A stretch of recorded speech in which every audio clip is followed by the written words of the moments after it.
Hello friend, आप सभी का हमारे यूट्यूब चैनल पर स्वागत है। आज हम पढ़ाने वाले हैं क्लास 10 विज्ञान, प्रकाश परावर्तन तथा अपवर्तन।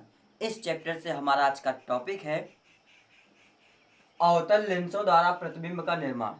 अवतल लेंसों द्वारा प्रतिबिंब का निर्माण के बारे में अध्ययन करेंगे। बहुत ही आसान तरीके से हम आपको बताएंगे। फिगर के माध्यम से आप थ्योरी लिख सकते हैं। फिगर आप समझ लीजिए, फिगर के माध्यम से थ्योरी लिखना है, बस और कुछ नहीं इसमें। तो पहले हम फिगर बना लेते हैं। और वस्तु कहाँ रखी जाएगी? वस्तु जो है, जब वस्तु अनंत दूरी पर हो। क्या हो? जब वस्तु अनंत दूरी पर हो। तो वस्तु कहाँ रहेगी? पहला पॉइंट इसमें, जब वस्तु अनंत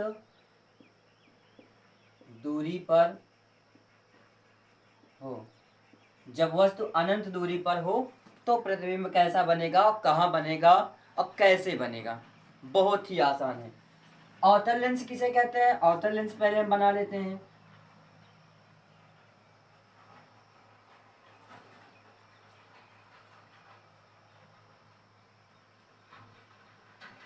जिसका बीच का भाग दबा हुआ तथा किनारों पर मोटा होता है उसे अवतल लेंस कहते हैं। क्या कहते हैं? अवतल लेंस कहते हैं।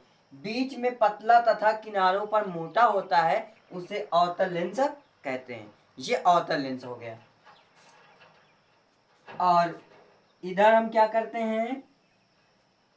फोकस दूरी लगाते हैं। वक्रता केंद्र भी इसमें दो होते हैं, एक इधर होता है और एक उधर होते हैं। दो वक्रता केंद्र इसमें भी होंगे और दो फोकस भी होंगे, यानी कि F1 और F2।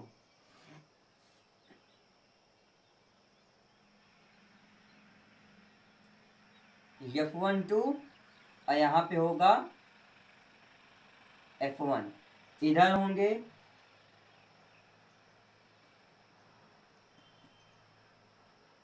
F2 और अगला हो जाएगा 2F2।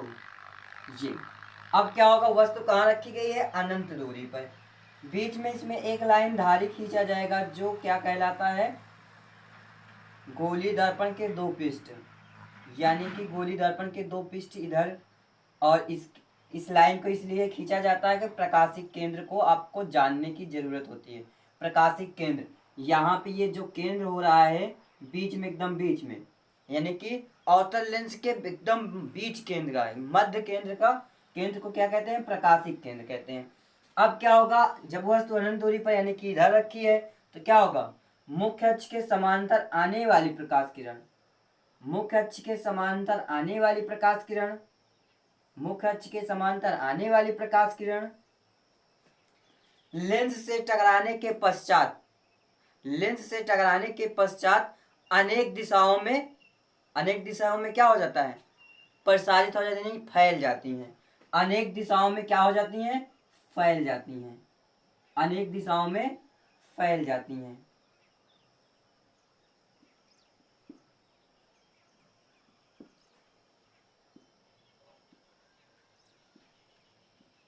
मुख्य अक्ष के समांतर आने वाली प्रकाश किरण लेंस से अपवर्तन के पश्चात अनेक दिशाओं में फैल जाती है, जिस कारण प्रतिबिंब का निर्माण नहीं होता है।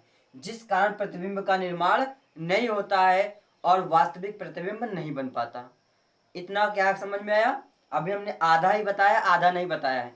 मुख्य अक्ष के समांतर आने वाली प्रकाश किरण, मुख्य अक्ष के समांतर आने वाली प्रकाश किरण लेंस से अपवर्तन के पश्चात, अपवर्तन का मतलब मुड़ने के पश्चात, लेंस से अपवर्तन के पश्चात अनेक दिशाओं में फैल जाती है, जिस कारण प्रतिबिंब का निर्माण नहीं होता है और वास्तविक प्रतिबिंब नहीं बन पाता। और उसी के पीछे बढ़ाने पर, उसी के क्या, उसी के पीछे बढ़ाने पर, उसी के पीछे बढ़ाने पर फोकस F1 पर जाकर मिलती है। कहाँ पे मिलती है? फोकस F1 पर जाकर मिलती है और प्रतिबिंब उसके पीछे जाकर बन जाती है, यानी कि उसके पीछे प्रकाश किरण को मिलाने पर F1 पर जाकर प्रतिबिंब का निर्माण होता है और वस्तु से बहुत छोटा और क्या बिंदु आकार का प्रतिबिंब बनता है, जो कैसा है? आभासी है। प्रकृति कैसी है, वास्तविक तथा आभासी, वास्तविक तो नहीं और आभासी और बिंदु आकार का, वस्तु से बहुत छोटा, और वस्तु के जिस ओर वस्तु है उसी ओर प्रतिबिंब का निर्माण हो रहा है। कैसा होगा, आभासी, आभासी है और बिंदु आकार का है, बिंदु आकार, और किस ओर है, वस्तु की ओर, जिस तरफ वस्तु है उसी तरफ चित्र भी बन रहा है, प्रतिबिंब भी बन रहा है। यही पूरी थ्योरी हमें इसमें लिखना है और बाकी कुछ नहीं लिखना। मुख्य अक्ष के समांतर आने वाली प्रकाश किरण लेंस से अपवर्तन के पश्चात अनेक दिशाओं में फैल जाती हैं, जिस कारण प्रतिबिंब का निर्माण नहीं होता है और वास्तविक प्रतिबिंब नहीं बन पाता, तथा इसे पुनः पीछे की ओर मिलाने पर, तथा इसे पुनः पीछे की ओर मिलाने पर F1 फोकस पर जाकर मिलती है, जहां पर प्रतिबिंब का निर्माण होता है, और आभासी बिंदु आकार का, अर्थात आभासी बिंदु आकार का, और वस्तु के जिस ओर वस्तु है उसी ओर प्रतिबिंब बनता है। देखिए वस्तु इधर ही है, इधर ही प्रतिबिंब का निर्माण होगा। ठीक है, अब चलते हैं हम अगला पॉइंट। इसमें क्या है, जब वस्तु अनंत तथा प्रकाशिक केंद्र के बीच कहीं भी रखी हो, जब वस्तु अनंत तथा प्रकाशिक केंद्र के बीच स्थित हो तो कहाँ पे प्रतिबिंब बनेगा और कैसे बनेगा। तो जल्दी से इसे बना लीजिए। हो गया, चलो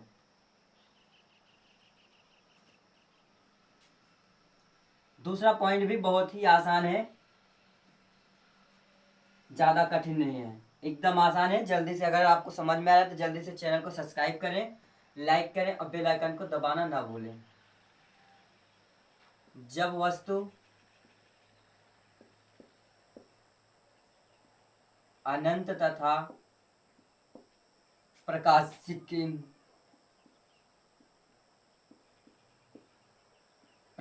केंद्र के बीच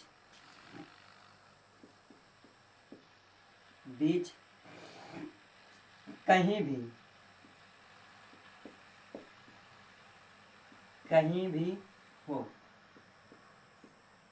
क्या कह रहा है, जब वस्तु अनंत तथा प्रकाशिक केंद्र के बीच कहीं भी हो, चाहे जहां रख दो कोई दिक्कत नहीं है, तो क्या हो जाएगा, लेंस बना लेते हैं पहले हम।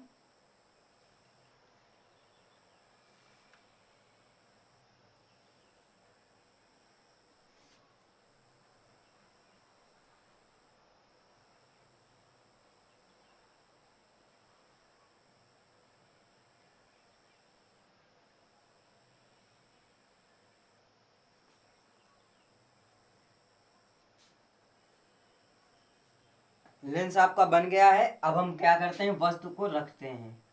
यहाँ हो जाएगा 2F1 और यहाँ कर देते हैं F1 और इधर कर देते हैं F1 F2, आगे करेंगे 2F2। ये हो गया, वस्तु रखा जाएगा 2F1 तथा F1 के बीच, यानी कहीं भी कह रहा है तो आप वस्तु चाहे जहां रख दो कोई दिक्कत नहीं है, कहीं पर भी, चाहे जहां, इससे कोई मतलब नहीं, चाहे जहां रख दो। तो क्या होगा, मुख्य अक्ष के समांतर आने वाली प्रकाश किरण क्या होगा, लेंस से अपवर्तन के पश्चात कहां से गुजरेगा, मुख्य अक्ष के समांतर आने वाली प्रकाश किरण लेंस से अपवर्तन के पश्चात विपरीत दिशा में मुड़ जाती है, यानी कि फैल जाती है, और इसे पीछे की ओर बढ़ाने पर क्या होगा, F1 पर जाकर मिलेगी। कहाँ पे मिलेगी, F1 पर जाकर मिलती है, F1 पर मिलती है, पीछे की ओर मिलाने पर। कहाँ पे, पीछे की ओर मिलाने पर। जब कोई प्रकाश किरण मुख्य अक्ष के समांतर आती हुई प्रतीत होती है और लेंस से अपवर्तन के पश्चात उसकी विपरीत दिशा में मुड़ जाती है और पीछे की ओर बढ़ाने पर F1 पर जाकर मिलती है, और प्रकाशिक केंद्र की ओर आने वाली किरण, ये क्या है, प्रकाशिक केंद्र है। प्रकाशिक केंद्र की ओर आने वाली प्रकाश किरण लेंस से अपवर्तन के पश्चात क्या होती है, सीधा निकल जाती है, कैसे होती है, सीधा निकल जाती है, इसमें कोई परिवर्तन नहीं होता है, ना कहीं मुड़ेगा। प्रकाशिक केंद्र से आने वाली प्रकाश किरण अपवर्तन के पश्चात सीधा अपने मार्ग में निकल जाती है। तो ये हमारा क्या हो गया, चित्र बन गया। अब कहाँ पे दोनों किरणें मिल रही हैं, कहाँ पे मिल रही हैं, यहाँ पर, यहीं पे दोनों किरणें मिल रही हैं, यानी कि ये वाला इधर गया, पीछे मुड़ाया तो प्रकाशिक F1 पे जाकर मिला, और वह प्रकाशिक केंद्र से आने वाली प्रकाश किरण अपवर्तन के पश्चात सीधा निकल जाती है। तो यहीं पे दोनों मिल रही हैं, तो यहीं पे प्रतिबिंब का निर्माण हुआ, यानी ए और ये बी, यानी कि ए डैश और बी डैश। प्रतिबिंब का निर्माण कहाँ हुआ, प्रकाशिक केंद्र और F1 के बीच में प्रतिबिंब का निर्माण होता है। वस्तु से छोटा और कैसा है, आभासी है। कैसा है ये, आभासी है। आभासी क्यों है, क्योंकि वस्तु जिस ओर है उसी ओर वस्तु का प्रतिबिंब बन रहा है। आभासी, छोटा और वस्तु की ओर, जिस ओर वस्तु है उसी ओर वस्तु की ओर प्रतिबिंब बन रहा है। इसकी थ्योरी क्या लिखेंगे, मुख्य अक्ष के समांतर आने वाली प्रकाश किरण लेंस से अपवर्तन के पश्चात विपरीत दिशा में मुड़ जाती है और पीछे की ओर बढ़ाने पर F1 पर जाकर मिलती है। और प्रकाशिक केंद्र की ओर आने वाली किरण, ये क्या है, प्रकाशिक केंद्र है। प्रकाशिक केंद्र, प्रकाशिक केंद्र की ओर आने वाली प्रकाश किरण अपवर्तन के पश्चात सीधा निकल जाती हैं। जहां पर दोनों किरणें आपस में टकराती हैं वहीं पे प्रतिबिंब का निर्माण होता है, अर्थात प्रकाशिक केंद्र और F1 के बीच प्रतिबिंब का निर्माण होता है। आभासी, छोटा और वस्तु की ओर, जिस ओर वस्तु है उसी ओर वस्तु का प्रतिबिंब बन रहा है।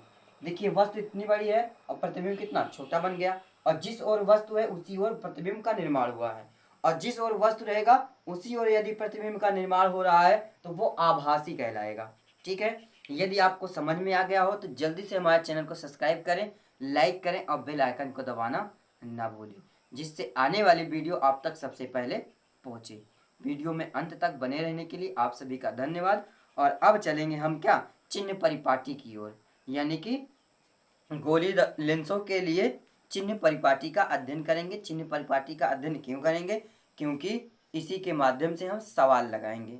सवाल में सारे के सारे फंक्शन को पॉजिटिव भी रखेंगे कि माइनस रखेंगे, पॉजिटिव या निगेटिव रखेंगे, जिसके माध्यम से हम बोर्ड एग्जाम में अच्छे अंक प्राप्त करें। क्योंकि सवाल लगाने के लिए चिन्ह परिपाटी की बहुत ज़रूरत होती है, क्योंकि कहीं पर भी आप थोड़ा सा माइनस प्लस में मिस्टेक कर दिए तो सवाल का आंसर आना असंभव हो जाएगा। इसलिए चिन्ह परिपाटी का अध्ययन करने के लिए चैनल को सब्सक्राइब कर लें, लाइक कर दें, बेल आइकन को दबाना न भूलें, जिससे आने वाले वीडियो आप तक सबसे पहले पहुंचे।